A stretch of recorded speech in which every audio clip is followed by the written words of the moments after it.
سەبارەت بەوەی کەوا لە ناو پرۆژە یاساکە لە ڕووی تێکستۆ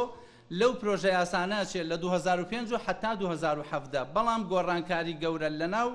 تێکستەکانە کە کرابێت لە هەر شوێنێک وشەی ئەقلیم کوردستان هاتبێ محافظاتێکیان بۆ زیاد کردووە. اینجا ئەگەر نووسرابێ حکوومەت ئەقلیم کوردستان نووسراوە حکوومەت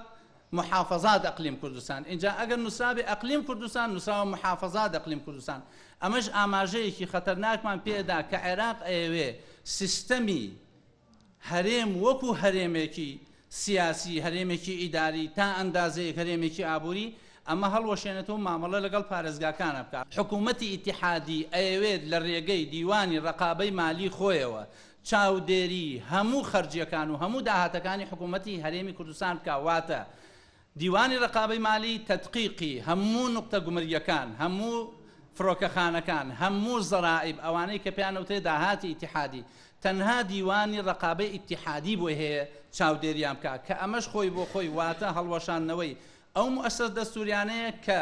لە مادە دەستوریەکانە ڕێدراوە بە هەرێمی کوردستانە. مؤسسەی تەشریعی هەیە، مؤسسەی تەنفیزی هەبێ، مؤسسەی ڕقابی هەیە، مؤسسەی دادگەری هەبێ کە ئەمە خۆی بۆ خۆی پاشگەزبوونەوەیە لەو ئیتیفاقی کە کاتی خۆی کراوە. بۆیە لە ئێستادا پێویستە کورد بەو سێ شێوەی کە باسم کرد یاخود بایکۆت یاخود دانوستانێک بەڵام شپرزین یاخود لە ڕێگەی تەرەفێکی سێهەمەوە. ئەوەی ئەمەوێ باسی بکەم لە موازنەکە لە مادەی 9 لە مادەی 10 هەندێک مادەیان ئەسڵەن لابردووە بۆ نمونە باز لە ئیحسای سوکانیەکە لەم پرۆژە یاسایە ئیحسای سوکانیان لابردووە، باز لە شایستەدارایەکانی کۆمپانیا نەوتیەکانی هەرێمەکە لەم موازنەیە لایەن بردووە. بۆیە بە تەواوی معنا حکوومەتی ئیتیحادی ئەیەوێ لە ڕێگەی پرۆژە یاسای بوجەوە هەرێمی کوردستان چوارچێوەیەکی سنوورداری بۆ بکە کە زەحمەتە هەرێمی کوردستان لی دەرچێت. ڕیفراندۆم ئەم بەهانەی دا بەدەسەوە کە هێزە عێراقیەکان لە ئێستادا هەموویان کۆدەنگ بن، عەرەبی شیعە، عەرەبی سوننە، هەموو هێزە عێراقیەکان کۆدەنگن لەسەر